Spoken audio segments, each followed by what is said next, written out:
मित्रों, हिंदू धर्म ग्रंथ नहीं कहते कि देवी देवताओं को शराब चढ़ाई जाए। ग्रंथ नहीं कहते कि शराब पीना ही क्षत्रिय धर्म है, बल्कि ये सिर्फ मुगलों का ही षड्यंत्र था हिंदुओं को कमजोर करने का। आज की इस वीडियो में हम आपको एक ऐसी ही ऐतिहासिक घटना के बारे में बताएंगे जिसको देखने के बाद आप खुद ही समझ जाओगे कि कैसे इन मुगलों ने हिंदुओं को इस नशे की आग में झोंक दिया था। नमस्कार मित्रों, मैं हूं रवि शर्मा और आप देख रहे हैं एक्स्ट्रा ऑर्डिनरी तथ्य। मित्रों, मारवाड़ का इतिहास वीरों की गाथाओं से भरा पड़ा है। इतिहास गवाह है कि आम राजपूत से लेकर खास तक ने अपनी सरजमी के लिए सर कटा दिया, लेकिन इसे विडंबना ही कहेंगे कि इतिहास में केवल उन्हीं को जगह मिली जिन्होंने इस भारत देश को लूटा और इसके टुकड़े टुकड़े किए। आम व्यक्ति की वीरता इतिहास के पन्नों पर बेहद ही कम आई भी तो कुछ शब्दों तक सीमित है। कुछ भी कहा जाए, लेकिन इन वीरों के नाम के लिए वीरता नहीं दिखाई गई। ऐसा ही एक बेहतरीन उदाहरण दिया था मारवाड़ के आम राजपूत तोगोजी राठौड़ और कुंपा राठौड़ ने, जिन्होंने महज यह यकीन दिलाने के लिए अपना सिर कटा दिया कि राजपूत अपनी आन बान के लिए बिना सिर भी वीरता पूर्वक युद्ध लड़ सकता है। आज के राजपूत या कोई और भले ही इसे महज कपोल कल्पना समझे, लेकिन राजपूतों का यही इतिहास रहा है कि वे सच्चाई के लिए मृत्यु को वर्ण करना ही अपना धर्म समझते थे। एक समय दिल्ली में पृथ्वीराज चौहान के नानाजी का राज हुआ करता था, लेकिन राजपूतों में आपस में फूट डालकर दिल्ली की गद्दी पर मुगलों ने अधिकार कर लिया। यह उनकी बहादुरी या ताकत के बल पर नहीं हुआ था, यह तो यहाँ के राजाओं की आपसी फूट और लालच की वजह से हुआ। जैसे तैसे दिल्ली की गद्दी हासिल करके मुगल बादशाह अपने आप को सर्वे सर्वा समझने लगे। उन्हें यह भ्रम हो गया कि भारत में उनके जैसा वीर योद्धा और शक्तिशाली कोई नहीं है। यह उस समय की बात है जब दिल्ली में मुगल बादशाह का दरबार लगा हुआ था। इस विशेष दरबार में भारत के कई ठिकानों और राज्यों के राजा महाराजा शामिल थे। दरबार में बड़े बड़े और नामी राजाओं को सामने देखकर मुगल बादशाह ने हुंकार भरते हुए कहा कि क्या हिंदुस्तान में मुझसे बड़ा बहादुर और ताकतवर व्यक्ति है जो इतनी बड़ी सल्तनत को संभाल सके। सभा में शांति थी, क्योंकि एक तो मुगलों का दरबार था, दूसरा राजपूत राजाओं में आपस में फूट थी। यही वजह थी कि किसी ने भी मुगल बादशाह को जवाब देना उचित नहीं समझा। सभा में पसरे सन्नाटे को देखकर मुगल बादशाह ने और अधिक जोर से हुंकार भरी और ऊंची आवाज में बोला, अरे कोई है क्या हमारे जैसा बहादुर। दूसरी बार बोलने के पश्चात भी दरबार में सन्नाटा छाया हुआ था। यह देखकर मुगल बादशाह मुस्कुराने लगा। इस सभा में राजस्थान के जोधपुर के महाराजा राव रिडमल राठौर भी मौजूद थे। उनसे इस तरह की घमंड की बात और सरासर झूठी शान सहन नहीं हो रही थी। वो चुपचाप मुगल बादशाह की बात सुन रहे थे, लेकिन उनकी रगों में रक्त संचार बढ़ रहा था। तीसरी बार पुनः मुगल बादशाह घमंड और हल्की मुस्कान के साथ खड़े होकर आवाज लगाई, कोई है क्या मुझसा बहादुर। राव रिडमल राठौर खड़े हो गए। उनकी आंखों में गुस्सा था। राव रिडमल राठौर बोले, हाँ है, आपसे कई गुना महान और वीर। इतना ही नहीं, वो यह भी बोले कि आप उनके सामने कुछ नहीं हो। सभा में मौजूद सभी लोगों ने कौतूहल पूर्ण तरीके से राव रिडमल राठौर की ओर देखने लगे। मुगल बादशाह का अहंकार और मुस्कान एक ही क्षण में गायब हो गई। उनका मुंह उतर गया, जैसे मुगल बादशाह का गला सूख सा गया। वो कुछ नहीं बोल पाए। थोड़ी देर रुकने के बाद लंबी सांस लेते हुए गुस्से में मुगल बादशाह बोला, कौन है ऐसा।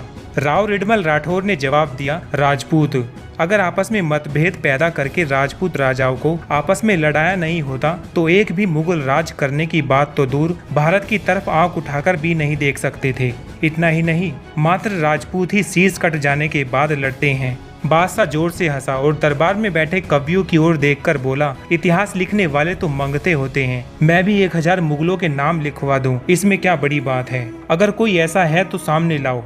राव रिडमल राठौर ने जवाब दिया, अभी तो यहाँ कोई नहीं है, लेकिन मैं ऐसे वीर योद्धा को लेकर आऊंगा और यह बात जो मैंने बोली है उसे सही साबित करके दिखाऊंगा। यह सुनकर मुगल बादशाह हंसने लगा और बोला, मैं इंतजार करूंगा। परेशान होकर राव रिडमल राठौर वहां से चले गए। बार बार उनके मन में यही विचार आ रहा था कि कैसे मुगल बादशाह को गलत साबित किया जाए और असली राजपूत का पराक्रम दिखाया जाए। राव रिडमल राठौर पुनः अपने राज्य जोधपुर आ गए। जोधपुर आने के बाद रात भर उनके मन में यही ख्याल आता रहा कि क्या किया जाए। तभी अचानक उनके मन में रोहिणी जहांगीर के जागीरदार का ख्याल आया। रात के लगभग 12 बजे थे। 2 घुड़सवार रोहिणी पहुंचे और जागीरदार जी को आवाज लगाई। आवाज सुनते ही बुजुर्ग जागीरदार दौड़कर बाहर आए और दोनों घुड़सवारों को प्रणाम किया। और बोले, महाराज कहिए आप आज इतनी रात को कैसे आए। राव रिडमल राठौर बहुत ही विनम्रता के साथ बोले, मैं एक संकट में फंस गया हूँ। जागीरदार बोले, कौन सा संकट, क्या संकट, बताइए महाराज।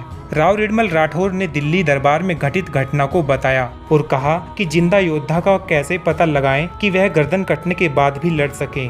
इस बात पर वह जागीरदार थोड़े मुस्कुराए और बोले, इसमें चिंता करने की क्या जरूरत है, मेरे दोनों पुत्र गर्दन कटने के बाद भी लड़ सकते हैं।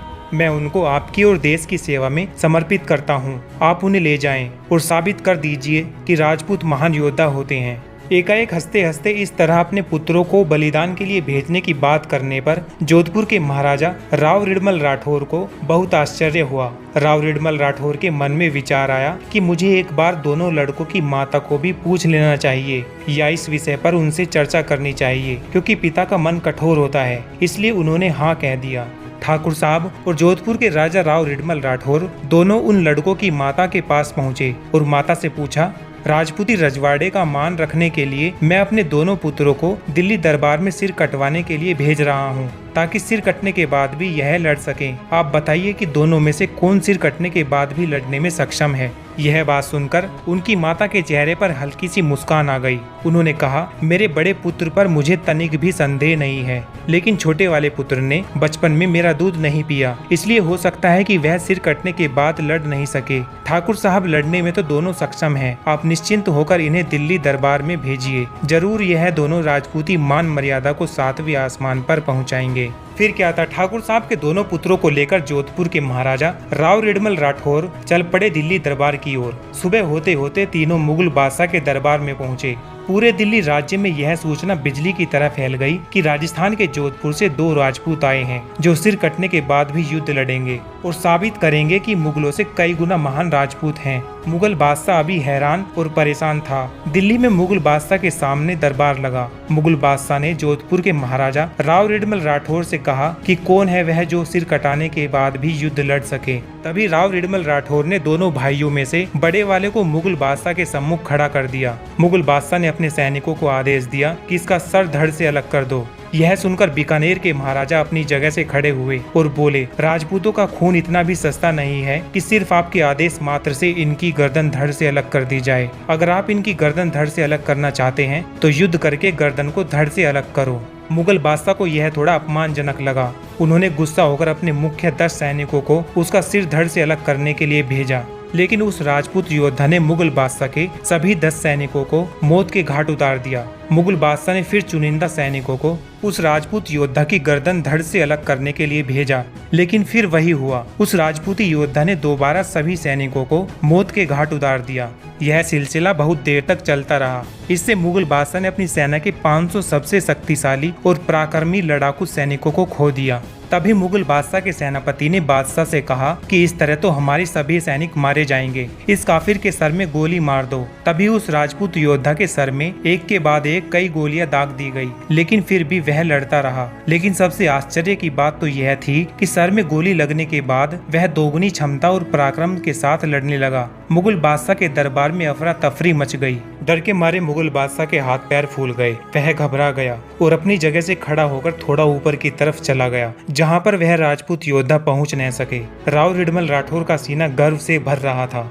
मुगल बादशाह के दरबार में मारकाट अभी भी जारी थी। वह राजपूत योद्धा किसी को टिकने नहीं दे रहा था। मुगल बादशाह के मंत्री ने उनसे कहा कि यह इतनी वीरता के साथ लड़ रहा है तो निश्चित तौर पर इसका छोटा भाई भी योद्धा ही होगा। उसे छोटी सी रियासत का लालच दो और अपनी सेना में शामिल कर लो। बड़े भाई पर हो रहे ताबड़तोड़ हमले को देखकर छोटे भाई से रहा नहीं गया और उसने भी तलवार खींच ली। वह मुगल सैनिकों पर टूट पड़ता उससे पहले ही उसके समीप खड़े मुगल सैनिक ने उसकी गर्दन को धड़ से अलग कर दिया, लेकिन वह भी बहादुरी के साथ लड़ता रहा और हजारों की संख्या में मुगल सैनिकों को मौत के घाट उतार दिया। मुगल बादशाह ने दोनों हाथ जोड़कर दोनों राजपूत योद्धाओं को प्रणाम किया और मान गया कि वाकई में राजपूत योद्धा मुगलों से कई गुना बहादुर और पराक्रमी होते हैं। हजारों की संख्या में मुगल हताहत हो चुके थे और आगे का कुछ पता नहीं था। बादशाह ने चिल्लाकर कहा, अरे कोई रोको इनको। एक मौलवी आगे आया और बोला, इन पर शराब छिड़क दो। राजपूत का इष्ट कमजोर करना है तो शराब का उपयोग करो। दोनों भाइयों पर शराब छिड़की गई। ऐसा करते ही दोनों के शरीर ठंडे पड़ गए।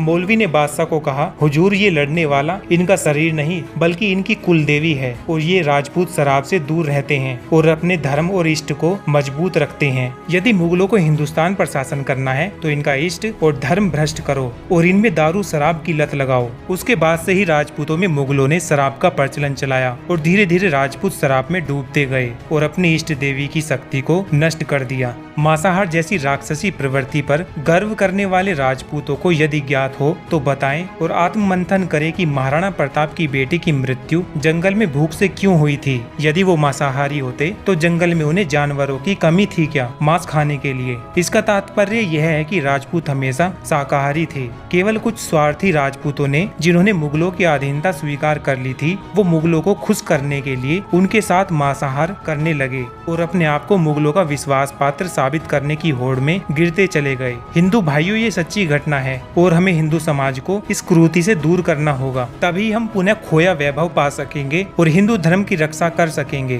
दोस्तों, जोधपुर के महाराजा राव रिडमल राठौर और मुगल बादशाह के बीच का यह किस्सा और कहानी आपको कैसी लगी कमेंट करके अपनी राय जरूर दें। वीडियो अच्छी लगी तो लाइक करके दोस्तों में शेयर करें और ऐसी ही अन्य जानकारी के लिए आज ही इस चैनल को सब्सक्राइब करें। मिलते हैं आपसे अगली वीडियो में, तब तक के लिए खुश रहिए और मुस्कुराते रहिए। धन्यवाद।